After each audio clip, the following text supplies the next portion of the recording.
크리에이터 이코노미는 그 구조부터 다릅니다. 조직의 형태, 공동체의 구조, 그리고 데이터와 소유의 그 주체성 관점에서 굉장히 독특한 특성을 갖는구나. 진심을 갖고 있는 팬과 연결된 크리에이터 이코노미는 비일상제 DAO의 속성을 갖습니다. 크리에이터 스튜디오라는 도구를 줘서 본인의 저작권 컨텐츠를 손쉽게 만들 수 있도록 돕고, 데이터가 내 거니까 그것으로 인해서 뭐 돈이 나오든 가치를 생산해내든 플랫폼 이코노미가 아니라 크리에이터 이코노미에 맞게 나아가는 노력이, 바로 이 크리에이터 이코노미는 이러한 세 가지 특성을 갖고 있다라고 할 수 있겠습니다.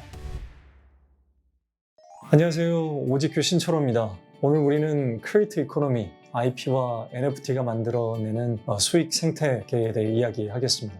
오지큐는 크리에이터 플랫폼입니다. 1,700만 사용자가 가입해서 스티커, 이미지, 동영상, 폰트, 음원 등의 창작 컨텐츠를 거래합니다. 본인이 사용하기 위해서도 구매하고요, 투자하기 위해서도 사는 마켓입니다. 오지큐는 게임 파트너가 많습니다. 넥슨, 네오플, 배틀그라운드, 슈퍼셀, 그리고 블리자드, 텐센트 등 이렇게 커다란 기업은 물론 작지만 우수한 게임을 만드는 국내외 좋은 기업들이 오지큐 마켓에서 함께하고 있습니다. 게임 기업을 통해 사용자에게 즐거움을 준다는 의미를 많이 배웁니다. 재미에 몰입하는 게임 개발, 그리고 기획자분들과 대화는 저에게 배움의 연속인데요. 그 배움을 기반으로 오늘 크리에이터 이코노미, 그리고 IP와 NFT가 만들어내는 수익 생태계에 대해 이야기하겠습니다.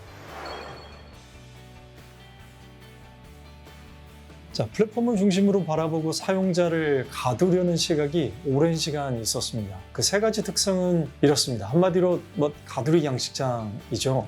생태계의 주체가 어떤 그 참여자가 아닌 플랫폼이라든가, 또는 실제로 생태계를 활성화시키는 것은 사용자와 크리에이터인 반면에 그 모네타이제이션의 어떤 수익 주체는 플랫폼에 더 비중이 가 있다든가, 이런 것들이 기존에 우리가 보는 플랫폼 이코노미라고 부르는 특성을 갖고 있습니다. 반면에 크리에이터 이코노미는 그 구조부터 다릅니다. 어떤 플랫폼을 지향하는 곳이 서포트 역할로 남죠. 통합시키고 연결시키고 그들에게 관계에 있는 네트워크 이펙트를 확장시키는 그 지원 역할에 집중을 하게 됩니다. 반면에 크리에이터와 사용자는 직접 팬으로 서로 연결시키는 역 하이어라키 구조가 되어 있는 것, 그것이 바로 크리에이터 이코노미라고 우리가 할 수 있겠는데, 구조부터 다르죠. 마치 게임 회사 슈퍼셀의 조직 체계를 보는 듯 합니다. 그래서 우리는 이렇게 정의를 할 수 있습니다. 크리에이터 이코노미란 조직의 형태, 공동체의 구조, 그리고 데이터와 소유의 그 주체성 관점에서 굉장히 독특한 특성을 갖는구나, 이렇게 바라볼 수 있겠습니다. 크리에이터 이코노미의 첫 번째 요소는 팬덤 네트워크입니다. 일종의 DAO 구조라고도 할 수 있습니다. 크리에이터와 사용자를 팬으로 직접 연결하고 개별화된 조직이 더 많은 자율성을 가지는 DAO 구조가 되는 팬덤 네트워크. 플랫폼은 판매를 돕고요, 크리에이터의 새로운 창작을 위한 서포터가 되는 그림, 우리 조금 전에 보셨지 않습니까? 바로 이러한 Decentralized Autonomous Organization이 될 수 있도록 팬덤 네트워크란 그 특성을 명확하게 보여주죠. 어쩌면 평범했던 크리에이터와 자신을 진정으로 아껴주는 10명 또는 100명의 팬에게는, 누군가에게는 단 한 번도 인지되지 못했던 크리에이터이겠지만 적어도 그들 팬에게는 셀럽이 될 수 있는 관계이겠습니다. 우리 보통 일상재, 비일상재 이런 얘기를 하고는 합니다. 일상재란 커머디티라고 우리가 할 수 있겠는데요. 일상재 대표적인 예는 감자라는 게 있겠습니다. 감자는 보통 우리가 킬로당 가격으로 사죠. 반면에 비일상재에 가까운 소고기와 같은 것은 부위별로 세분화가 됩니다. 그래서 사용자들이 어떤 부분을 좋아하느냐에 따라서 그 가격이 달라지는 일종의 비일상자가 됩니다. 저작권이나 우리 인간이 창작하는 어떤 것들, 즉 IP 또는 NFT, 이런 것들은 비일상재가 되어야 가치가 생깁니다. 크리에이터 이코노미는 감자가 되지 않고요, 사용자가 선호를 하는 것에 가치를 부여하는 형태가 될 때 비로소 그 의미를 갖습니다. 반면에 우리가 전통적으로 알고 있는 기업들, 예를 들면 지금 설립한 지 30년이 넘은 기업, 게티 이미지 또는 셔터스톡, 어도비, 이러한 기업들이 지배해온 이미지 저작권 또는 동영상 저작권 등의 스톡 산업은 일상재에 가깝습니다. 어떤 수요의 양으로 승부하는 거죠. 일상재 품목이라면 큰 녀석들, 잘하는 녀석들, 그 주체만 이깁니다. 어떤 돈이라는 그 경제가 한쪽으로 쏠리게 되어 있습니다. 반면에 비일상재 품목으로 가면 돈이 잘게 나눠질 수 있습니다. 왜냐하면 특화된 녀석들을 좋아하는 누군가의 사용자는 반드시 있기 마련이기 때문입니다. 그러면 해당 품목의 전반적인 부가가치가 더 올라가게 됩니다. 어쩌면 이런 수요의 질적 요소가 핵심이 되게 되죠. 진심을 갖고 있는 팬과 연결된 크리에이터 이코노미는 비일상재의 어떤 DAO의 속성을 갖습니다. 그 이후로 OGQ는 크리에이터 스튜디오에서 크리에이터를 팬과 직접 연결을 하고요. 이를 바탕으로 이렇게 마켓을 확장하고 있습니다. 게티 이미지나 셔터스톡은 물론 업비트 NFT 마켓 또는 바이낸스 NFT 마켓 등에서는 보기 힘든 구조라고 하겠습니다. 저희 OGQ는 크리에이터 중심의 저작권 콘텐츠 마켓으로서 크리에이터를 전 세계에 모으는 것을 핵심 미션으로 생각을 하고 있습니다. 크리에이터를 전 세계에서 모으고요. 그 크리에이터 분들이 창작하기 어렵다면 크리에이터 스튜디오라는 도구를 줘서 본인의 저작권 콘텐츠를 손쉽게 만들 수 있도록 돕고, 그 컨텐츠를 업로드해서 판매할 때 일일이 관련된 태그들을 입력하기 힘들기 때문에 OGQ GYN이라는 비전 AI 기술을 함께 개발해서 해당 컨텐츠에 담겨있는 사물을 자동으로 인식하고 그것이 다시 검색과 추천에 이어질 수 있도록 하는 것이 왼쪽 모양새이겠습니다. 그리고 저희 OGQ가 갖는 이 크리에이터 대상의 확장 모델은 그것이 다시 네이버, 삼성, 아프리카TV, SK텔레콤, 디스코드, 이러한 수많은 저작권 콘텐츠가 쓰일만한 곳에 OGQ의 마켓을 갖다 놓는 것을 목표로 합니다. 그렇다면 크리에이터가 일일이 해당 마켓에 직접 업로드를 하지 않더라도 팬들은 직접 그 크리에이터를 그곳에서 만날 수 있고 저작권 콘텐츠를 손쉽게 구매할 수 있게 되겠죠. 즉 크리에이터는 창작에만 집중할 수 있게 하는 것, 그것이 저희 OGQ의 목표라고 할 수 있겠습니다. 그래서 보시면 OGQ 팀이 만들어온 네이버 OGQ 마켓, 그리고 이러한 아프리카TV OGQ 마켓, 그리고 우리가 만들어갈 채팅 플러스 OGQ 마켓, 이러한 것들을 통해서 OGQ가 저작권 콘텐츠 생태계를 어떻게 넓혀나가는지 볼 수 있는데요. 최근에는 JTBC 같은 파트너로 합류를 해줬고, 또 네이버의 그라폴리오 팀도 OGQ가 인수를 함으로써 11만 명의 크리에이터 그리고 170만 개의 저작권 생태계가 OGQ와 또 함께 하게 되었습니다. 크리에이터 이코노미의 두 번째 요소를 보겠습니다. 크리에이터 이코노미의 두 번째 키워드는 지속 수익 생태계의 공동체입니다. 크리에이터와 팬의 이익은 굉장히 상호적입니다. 어쩌면 경제 합리성이 가장 잘 작동되는 관계라고 할까요? 상호 이익이 되는 방향으로만 이동을 합니다. 크리에이터가 잘 되는 것이 곧 팬들은 자신의 이익이라고 받아들입니다. 모든 팬들은 평등하고 스타와 팬은 하나가 되는 관계가 됩니다. 팬이 그동안 지불한 시간과 돈은 크리에이터의 부와 명예 그리고 인기로 치환이 되어야 합니다. 팬 입장에서는 이것이 바로 선순환이 되는 합리성이라고 할 수 있겠죠. 반면에 일부 엔터테인먼트사의 수익 배분 횡포 등 우리가 언론에서 많이 보았던 이런 것들은 그들 그 팬 공동체 이익에 반합니다.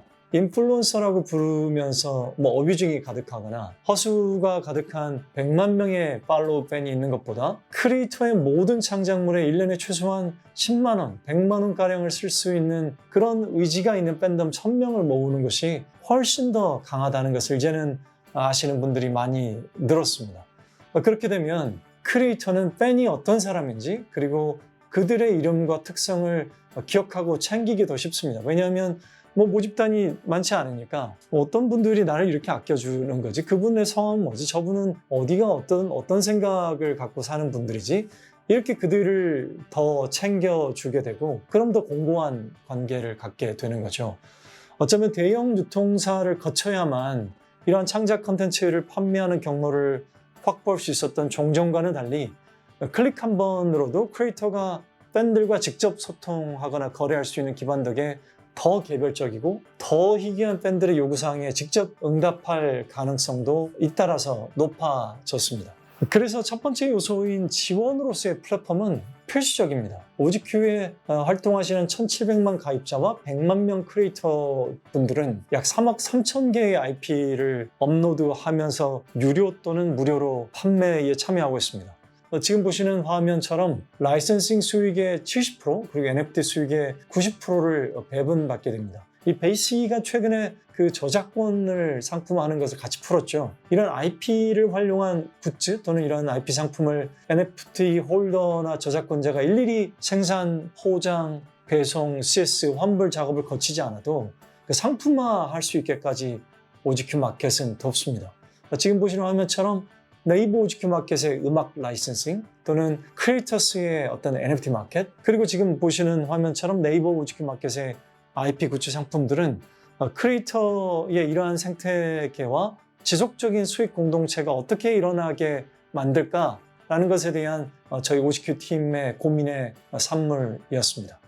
그 결과 오지큐는 지속적인 수익 생태계를 어떤 주체 그리고 공동체로 만들면서 성장을 하고 있습니다. 파댕이 한번 보실까요? 아마 제가 듣기에 고등학교 1학년 때부터 오지큐 마켓에 참여했다라고 듣고 있는데요. 벌써 누적해서 판매액이 약 1억 5천만 원에 이른다고 하죠. 뭐 100원, 200원, 1000원의 상품을 팔고서 누적이 됐으니까 이 파댕이 크리에이터가 지금까지 얼마만큼 창작에 노력을 해왔는지 그리고 그 견고한 팬 관계를 갖고 왔는지 알 수 있습니다. 또 유튜브에서 인지도를 갖고 계시는 우악굿이라는 팬덤도 매우 강하게 성장하고 있는 것을 이 오지큐 마켓의 하나의 사례로도 볼 수 있습니다. 자, 크리에이터 이코노미의 마지막 요소입니다. 데이터 오토노미, 즉 데이터 주권이라고 우리가 이야기할 수 있겠습니다. 사용자의 데이터를 크리에이터에게 직접 제공하고 생성되는 데이터의 주권을 전제로 하게 됩니다. 어쩌면 유행처럼 나오는 웹3라는 그 단어가 사람들과 교류를 하고 인터넷을 이용하기 위해서 기존의 여러 서비스 중개자를 통하는 방식을 벗어나고 어떤 새로운 미래의 그 연결 방식을 정의하고 있지만 실질적으로 들어가 보면 우리가 어디 소셜미디어에 포스팅하면 돈을 줄 거냐 안 줄 거냐 어떤 가로막혀버린 그 토론처럼 보여지는데요. 그 점에 비한다면 오히려 데이터 오토노미라는 단어가 훨씬 더 선명하게 크리에이터 이코노미를 정의할 수 있습니다. 데이터가 내 거니까 그것으로 인해서 뭐 돈이 나오든 그것으로 인해서 어떤 가치를 생산해내든 그것도 나의 것 아니겠는가? 우린 이렇게 바라볼 수 있겠죠. 이에 저희 오지큐 크리에이터 스튜디오는 데이터를 더 크리에이터에게 제공하는 것을 목표하고 있습니다. 어쩌면 당연한 정산 관리 외에도 지금 보시는 화면처럼 팬 관리 등도 크리에이터가 직접 자신의 데이터를 가지면서 팬들과 직접 소통할 수 있게 열어주는 것이 당연한 플랫폼의 이치이겠고요. 이들에게 대량으로 메시지를 보내든 아니면 1대1로 보내든 그들 팬들의 데이터를 가지고 이사를 가든 그것은 크리에이터가 직접 만들어낸 데이터라고 우리가 정의를 한다면 오지큐 플랫폼에 종속된 이코노미를 지향하면서 즉 플랫폼의 이코노미가 아니라 크리에이터 이코노미에 맞게 나아가는 노력이 바로 중요할 텐데 바로 이 크리에이터 이코노미는 이러한 세 가지 특성을 갖고 있다라고 할 수 있겠습니다. 자, 오지큐 크리에이터 이코노미 모델을 한번 다시 보겠습니다. 크리에이터와 팬은 직접 연결이 되죠. 그리고 그 DAO는 서로 간에 연결되도록 만들어줍니다. 플랫폼은 지원 조직으로서 크리에이터가 지속적인 수익을 창출하도록 돕고요. 결과적으로 생성되는 데이터는 크리에이터의 소유 속에서 움직이는 게 됩니다. 바로 이러한 세 가지 속성이 아우러질 때 우리는 그 플랫폼이 진정한 크리에이터 이코노미를 하고 있다라고 정의를 할 수 있겠습니다. OGQ 외에도 국내외의 크리에이터 이코노미를 더 잘 이해하고 진정한 팬덤 그 자체를 프로덕트에 동작되도록 담으려는 시도가 되게 많습니다. 지금 보시는 화면이 바로 그 예인데요. 어쩌면 이렇게 IP와 NFT가 만들어내는 수익 생태계를 크리에이터 이코노미의 세 가지 요소를 이해하고 바라보면 더 큰 부가가치를 만들어낼 수 있음을 확신할 수 있을 겁니다. 더 많은 크리에이터와 팬들이 성장할 수 있도록 우리가 함께 할 수 있기를 바랍니다. 고맙습니다.